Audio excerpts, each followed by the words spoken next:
Visakha steel ప్లాంట్లో మహాఘోరం జరిగిన తర్వాత కేంద్ర మంత్రులు అండ్ ఈరోజు జగన్మోహన్ రెడ్డి గారు వెళ్తూ ఉన్నారు. నిన్న లోకేష్ గారు, పవన్ కళ్యాణ్ గారు వెళ్ళారు. అందరూ వెళ్ళారు, పరామర్శిస్తూ ఉన్నారు, అక్కడ ఏర్పాట్లను చూసుకుంటూ ఉన్నారు. అయినా కూడా ముఖ్యమంత్రి చంద్రబాబు నాయుడు గారు ఎందుకు ఆ బాధితులను పరామర్శించేకి వెళ్ళలేదు, అక్కడ ఏం జరిగిందో తెలుసుకునేకి వెళ్ళలేదు, బాధితుల పరామర్శకు వెళ్ళలేదు. చంద్రబాబు నాయుడు గారి స్టైల్ డిఫరెంట్. అంటే ఎట్లుంటుంది, ఏదైనా జరిగినప్పుడు వెళ్ళడము, అక్కడ ఏదైనా కనుక మానిటరింగ్ చేయడము, అలా ప్రమాదం జరగగానే ముఖ్యమంత్రి అక్కడే ఉన్నారని చెప్పి ప్రచారం చేయించుకోవడం, ఇవన్నీ ఎప్పుడైనా కనుక పీక్స్లో ఉంటాయి. కానీ ఈసారి విశాఖ స్టీల్ దగ్గరకు అసలు వెళ్ళలేదు. ఎందుకు వెళ్ళలేదు అని ఆలోచిస్తే లోకేష్ గారికి ఎదురైనటువంటి చేదు అనుభవాలు ఏదైతే ఉన్నాయో ఆ ఫ్రస్ట్రేషన్లో లోకేష్ గారు నోరు జారిన ఆ వ్యవహారం ఎంత వివాదమైందో ఇదంతా చూసిన తర్వాత చంద్రబాబు నాయుడు గారు ఇదంతా ముందే ఊహించారా? ఊహించి తీవ్ర ప్రతిఘటన తప్పదు, అది మరింతగా మనకు బూమరంగ్ అవుతుంది అని చెప్పి ముందే భయపడ్డారా?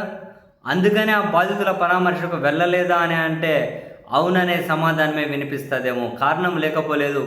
ముఖ్యమంత్రి గారు అక్కడికి వెళ్తే నో డౌట్ ఎక్స్గ్రేషియా ₹1,00,00,000 ఇవ్వాలని చెప్పి డిమాండ్ చేస్తారు. ఆల్రెడీ అదే విశాఖలో ఒక ప్రైవేట్ ఎల్జీ పాలిమర్స్లో జరిగితే జగన్ గారు ₹1,00,00,000 ఇచ్చి ఉన్నారు అప్పుడు ప్రభుత్వం. మరి ఇప్పుడు చంద్రబాబు గారికి అదే కంపారిజన్ అయితే ఖచ్చితంగా తీసుకొని వస్తారు. కానీ చంద్రబాబు నాయుడు గారు ఇచ్చే మనస్తత్వం కానీ ఆ ఇచ్చే ఉద్దేశం కానీ రెండూ లేవు. ప్రాబ్లం అంటే ఖచ్చితంగా వాళ్ళ నుంచి ప్రతిఘటన. అండ్ ఇంకొకటి ఏంటి, విశాఖ స్టీల్కి సంబంధించి ఇంతకుముందే చంద్రబాబు నాయుడు గారు కొన్ని వ్యాఖ్యలు చేసి ఉన్నారు. అది ఒక వైట్ ఎలిఫెంట్ లాగా తయారైందన్న వ్యాఖ్య చేసి ఉన్నారు.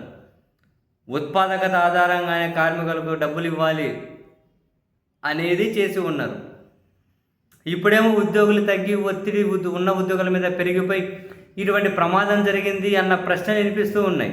అదే ప్రశ్న లోకేష్ గారికి వినిపిస్తే ఉద్యోగులు తగ్గినందుకే కదా, అక్కడ తక్కువ మంది ఉన్నారు కాబట్టి తక్కువ మంది చనిపోయినారు అని ప్రపంచంలో ఎవరూ చెప్పనంత వింత సమాధానం ఆయన చెప్పారు.